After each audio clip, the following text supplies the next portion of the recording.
என்ன காரணம் அது? எங்க அக்காவுக்கு ஜாதகத்துல தோஷம். ரொம்ப வருஷமா கல்யாணம் ஆகல. கடைசியா ஒரு நல்ல வரன் கிடைச்சது. அவங்க கண்டிஷன் என்னன்னா, அவங்க வீட்டு பொண்ணை நான் கட்டிக்கிட்டாதான் எங்க அக்கா கல்யாணம் சொல்லிட்டாங்க. எப்படி இருந்தாலும் அக்காவை கட்டி கொடுக்கலன்னா என் கல்யாணத்தை பத்தி யோசிக்க முடியாது. ஸோ நானும் ரேஷ்மியும் சேர்ந்து பிளான் பண்ணோம். இவ சொல்லிதான் நான் அவளை கல்யாணமே பண்ணிக்கிட்டேன். எனக்கு தான் அப்பப்போ இவர் அந்த வித்யாவை கொஞ்சறத பார்க்கும்போது பத்திக்கிட்டு எரியும். உண்மையிலேயே இவர் என்னை ஏமாத்திருவாரோன்னு பயந்துட்டேன். ஹேய், அன்னைக்கு நான் அந்த முண்டத்து மேல அவ்வளவு பாசத்தை காட்டலனா இன்னைக்கு இப்படி எல்லாரும் நம்புற மாதிரி அந்த சாவு அமைஞ்சிருக்குமா? சரி மச்சான், எப்போ எங்க தங்கச்சி ரேஷ்மிய நீங்க கல்யாணம் பண்ணிக்க போறீங்க? ஒரு 3 மாசம் கழிச்சு. அப்போ நாங்க 3 பேரும் ஸ்டேட்ஸ் கிளம்புறோம். நீங்க சொல்லும்போது நாங்க திரும்பி வரோம். டன். அப்புறம் ரேஷ், நான் சொன்ன அந்த மேட்டர் அண்ணன் கிட்ட சொல்லிட்டியா? அண்ணா, என்னம்மா? எங்க 2 பேர் கல்யாணம் முடிஞ்ச கையோட என்னோட ஷேர எனக்கு பிரிச்சு கொடுக்கணும்னு சொல்லியிருந்தேனே. அதுக்கான எல்லா ஏற்பாடும் முடிச்சிட்டம்மா. Don't worry. ஆமா, கல்யாணத்துக்கு அப்புறம் நாங்க ஒரு 3 மாசம் தான் இங்க இருப்போம். அதுக்கப்புறம் நாங்க போய் மொரிஷியஸ்ல செட்டில் ஆயிடுவோம். நல்லது மச்சான்.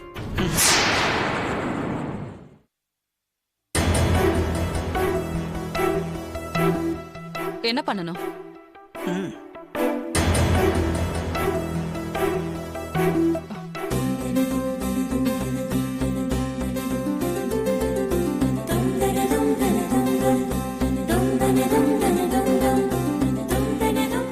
என் தங்கச்சி எப்படி உங்களை மனசு விரும்பி ஏத்துக்கிட்டாலோ அதே மாதிரி அவ கடைசி வரைக்கும் கண் கலங்காம நீங்க தான் வச்சு காப்பாத்தணும். ஷூர்.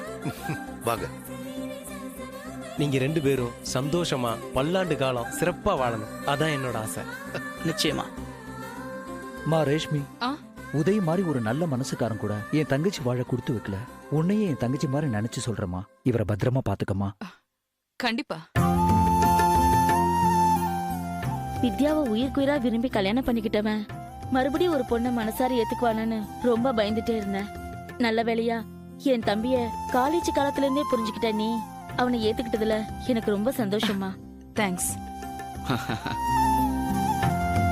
இன்னாருக்கு இன்னாருன்னு கடவுள் எழுதி வச்சிருக்காருன்னு சொல்லுவாங்க.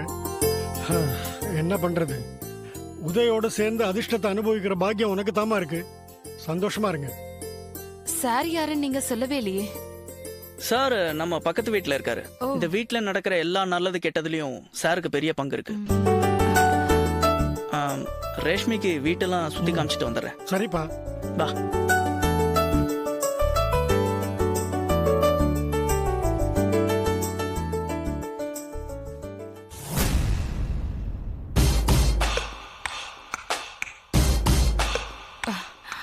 நைஸ்.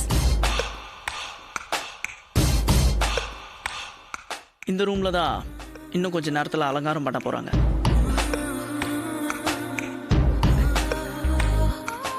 நம்மளோட ஃபர்ஸ்ட் நைட் இங்கதான் நடக்க போகுது. ஆமா, நம்ம மேல யாருக்கும் எந்த சந்தேகமும் வரல? வரல. ஆனாலும் நீ ரொம்ப பயப்படுறப்பா. ஹே, பயம்லாம் கிடையாது. ஆமா, அந்த பெருசு ஏதோ உன்கிட்ட கேட்டுச்சு, நம்ம 2 பேருக்குள்ள ஏற்கனவே பழக்கம் இருக்கான்னு கேட்டுச்சு. அப்படிதானே? ஆமாமா, நாம சிரிச்சு பேசிட்டு இருந்தோம்ல, அத பார்த்து அப்படி கேட்டாரு. இந்த மாதிரி தான் யாருக்கும் எந்த டவுட்டும் வந்துடக்கூடாது. ஓகேவா?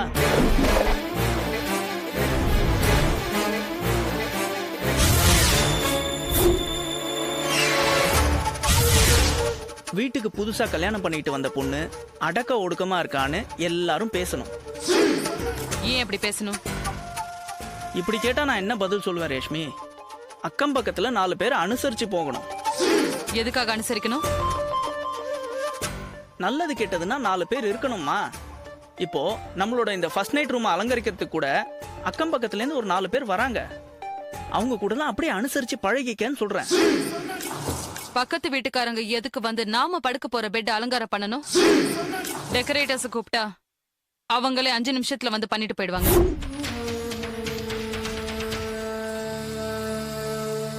இந்த மாதிரி அடுத்தவங்களுக்காக வாழ்ற மாதிரி நடிக்கிறத நீ எப்ப நிறுத்துறியோ அப்பதான் நீ உருப்படுவ. அக்கா லைஃப் நல்லா இருக்கணுங்கிறதுக்காக தான் அந்த வித்யாவை நான் கல்யாணம் பண்ணிக்கிட்டேன்னு சொன்னியே.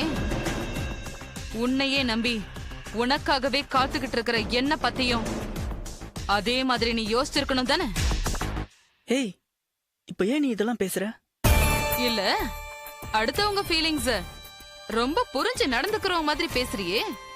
முதல்ல முதுக நீ கவனின்னு சொல்றேன். நீ இப்படி எல்லாம் பேசுவேன்னு நான் கொஞ்சம் கூட எதிர்பார்க்கவே இல்லை தெரியுமா? நானும் கூட எதிர்பார்க்கல நீ இப்படி எல்லாம் மாறி இருப்பேன்னு. நான் மாறிட்டேனா? என்ன மாறிட்டேன்? ரொம்ப மாறிட்டேன். என்கிட்ட இருக்கிற பணத்துக்காக தானே நீ என்ன கல்யாணம் பண்ணிக்கிட்ட. லவ் பண்ணது மனசுல இருந்திருந்தா அவ இருக்கும் போது நீ என்ன சுத்தமா அவாய்ட் பண்ணிருப்பியா? என்ன பேச்சு பேசுற நீ ரேஷ்மி? இப்போ உனக்கும் எனக்கும் கல்யாணம் ஆயிருச்சு. ஒருவேளை நான் இன்னொரு பொண்ணோட பழகிறது உனக்கு தெரிஞ்சா நீ என்ன பண்ணுவ? என்னடா சொன்ன?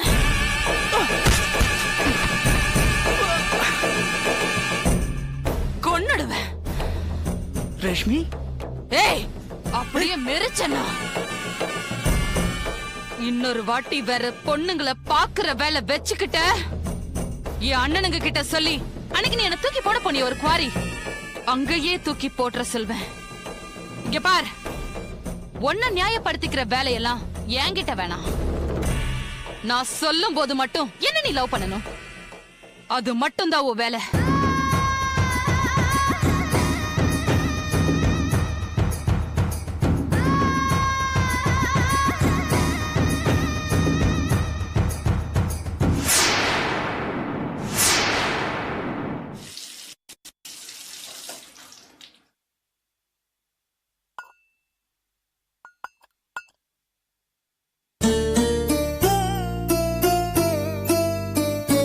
தம்பி,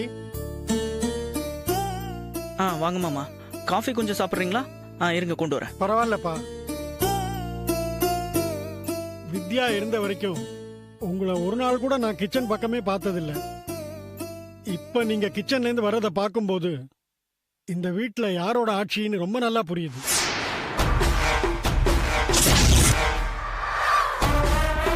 ஆமா, நேத்து ராத்திரி கூட ஹோட்டல்ல பார்சல் எடுத்து தான் சாப்பிட்டீங்க போல இருக்கு. தம்பி, உங்க மேல ஆசை ஆசையா இருந்த பொண்ணு ஏதோ அல்பாயுஸ்ல போயிட்டா கூட அது மனசு உங்களையே தான் சுத்தி சுத்தி வந்துட்டு இருக்கும். அதனால அப்பப்போ கொஞ்சம் பூ போடுங்க, 2 ஊதுபத்தி கொளுத்தி வைங்க. சரிங்க. வேண்டாம் தம்பி, என் வீட்லயே என் மருமக நல்லா தான் காப்பி போடுவா. இருந்தாலும் மகாலட்சுமி மாதிரி இருக்கிற வித்யா கையில காஃபி வாங்கி குடிச்சாதான் என் மனசுக்கு திருப்தி. அதனாலதான் நான் வித்யா கையில தினம் காஃபி வாங்கி குடிச்சிட்டு இருந்தேன். எங்க வீட்டுல காஃபி சாப்பிட முடியாம இல்ல. வித்யா இல்லாத வீட்டுல எனக்கு எதுவும் இறங்கல தம்பி, வேண்டாம். ஹே ஓல்ட் மேன், என்ன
Yeah, we don't want to do anything to scare your children. That's the last thing we want to do.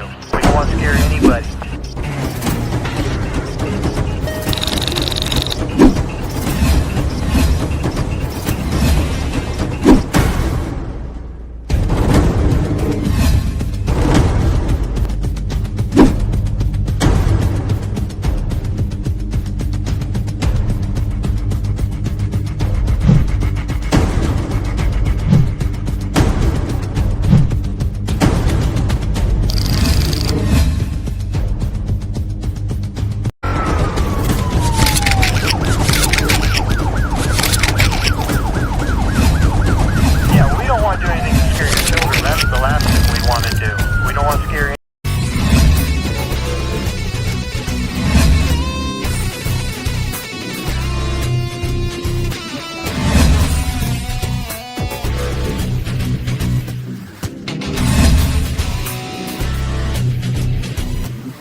enjoyed this video, kindly like, share, comment, and for further our interesting videos, subscribe our channel below.